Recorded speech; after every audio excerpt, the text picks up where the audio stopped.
Bonjour, aujourd'hui c'est un instant stress spécial forêt. Je vous ai déjà parlé dans un ancien instant stress, le numéro 8 était les océans. Aujourd'hui nous parlons de notre très grande importance, les forêts.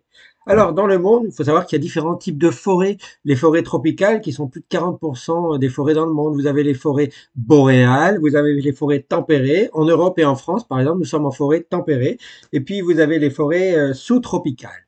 Alors il faut savoir que avant, il y a de nombreuses années, les forêts toutes confondues, recouvraient 50% de notre planète. Et bien maintenant, actuellement, en 2024, on est au minimum, on est au maximum à 31% de la planète. Ce sont des forêts. On a perdu 20% de nos, 20% on est passé de 50% à 31%. Vous voyez une très forte perte des forêts. Alors pourquoi c'est si important?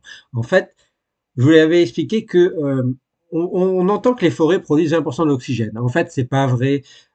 La grande majorité de la production d'oxygène que nous respirons, notre oxygène atmosphérique, ce sont les océans. Les océans, c'est au moins 80% de notre oxygène atmosphérique grâce au fameux phytoplancton qui souffre actuellement. Eh bien, les forêts, oui, elles produisent à la surface une petite feuille de chaque arbre. Les forêts produisent à peu près 20% de cet oxygène. Sauf que cet oxygène, il est directement reconsommé par les arbres, par les plantes, par les insectes, par tous les animaux, par tous les organismes vivants qui vivent dans cette forêt. Donc, une forêt qui est à l'équilibre. Elle est neutre en oxygène. Donc, elle le produit, elle le consomme. Une forêt qui est en pleine croissance, là, oui, il y a un déséquilibre au niveau de l'oxygène.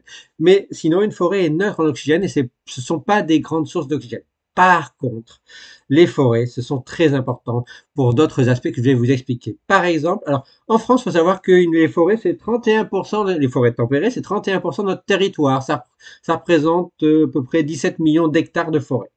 Et si les forêts sont si importantes, et c'est pas l'ONF qui me contredira, la structure qui fait l'organisme national des forêts, qui justement surveille et protège nos forêts, eh bien, les forêts ont peu près trois ou quatre aspects très importants. Tout d'abord, ce sont des puits de carbone. Je vous expliquer que l'oxygène, est produit par nos océans et nos océans aussi ont un rôle extrêmement important avec le plancton, par exemple, qui est de capturer le CO2 dans notre atmosphère. Cette capture de CO2 limite ce qu'on appelle le réchauffement climatique. Eh bien oui, le réchauffement climatique est actuellement associé, entre autres, à l'accumulation, pas que, mais entre autres à l'accumulation de CO2 à cause de nos pollutions, de nos activités humaines. Les océans capturent ce CO2, capturent ce carbone, sont des puits de carbone. Et les forêts sont aussi des grands puits de carbone à travers les arbres, les plantes et le sol. Donc c'est extrêmement important d'avoir des forêts car elles capturent le carbone. Et puis, deuxième aspect très important, on n'en parle pas assez, mais il y a ce qu'on appelle le cycle de l'eau. Les forêts sont des piliers du cycle de l'eau.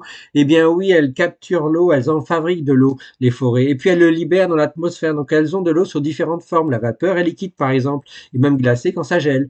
Eh bien, cette vapeur est redistribuée dans les nuages. Et dans les nuages, vous avez des grandes circulations de courants d'eau. On ne le voit pas, mais vous le voyez très bien quand il y a des fortes inondations. Eh bien, ça, c'est extrêmement important. Et c'est même communiqué directement avec les montagnes, avec les ruisseaux, avec les rivières, avec les fleuves et avec les mers et les océans. Donc, vous voyez, tout ce cycle est relié. Les forêts sont donc connectées aux océans à travers le cycle de l'eau et c'est très important. Et puis, il y a un autre aspect qui est que les forêts, nos forêts, je vous ai dit, on en perd beaucoup. Et toutes les études montrent qu'on en perd de plus en plus dans le monde. Alors, il y a la déforestation, évidemment. Si on fait la déforestation, on perd de la forêt, on perd des arbres. Mais aussi, il y a le réchauffement climatique et même le dérèglement climatique. Et ça, c'est très important puisqu'il y a un coup de la sécheresse, un coup trop d'inondations. Et tout ça, ça tue nos forêts. Évidemment, si on dérègle et on tue nos forêts, eh bien, ça accentue cette perte de puits de carbone, ça accentue cette altération du cycle de l'eau, et donc ça accentue ce dérèglement climatique. Et puis enfin, les forêts, dernière chose extrêmement importante, elles sont une source de biodiversité. Vous allez me dire, c'est bien? Oui, mais en fait, elles contiennent beaucoup d'organismes, de micro-organismes vivants, y compris des champignons, des virus, des bactéries, des parasites qui vivent dans la forêt, dans le sol et dans les animaux par exemple, et même sur les insectes. Et donc quand vous faites de la déforestation ou quand vous détruisez les forêts, que se passe-t-il? Eh bien tous ces organismes vivants sont libérés en dehors des forêts, rentrent plus en contact avec nous. Et donc avec nous les humains par exemple, avec les animaux domestiques. Donc on appelle ça des zoonoses. Eh bien oui, les forêts nous protège en fait. Quand on a des forêts, ça nous protège contre tous ces virus et ces parasites et ces bactéries. Et si on ne nous protège plus, il y a plus de zoonoses. Les zoonoses, ce sont des infections qu'on va attraper au contact de la nature sauvage. Eh bien ça, ce sont des portes ouvertes à des grandes épidémies, des grandes pandémies et des grandes infections dans le monde. Et ça, c'est un gros problème qui va s'accentuer avec le dérèglement climatique et la perte de nos forêts.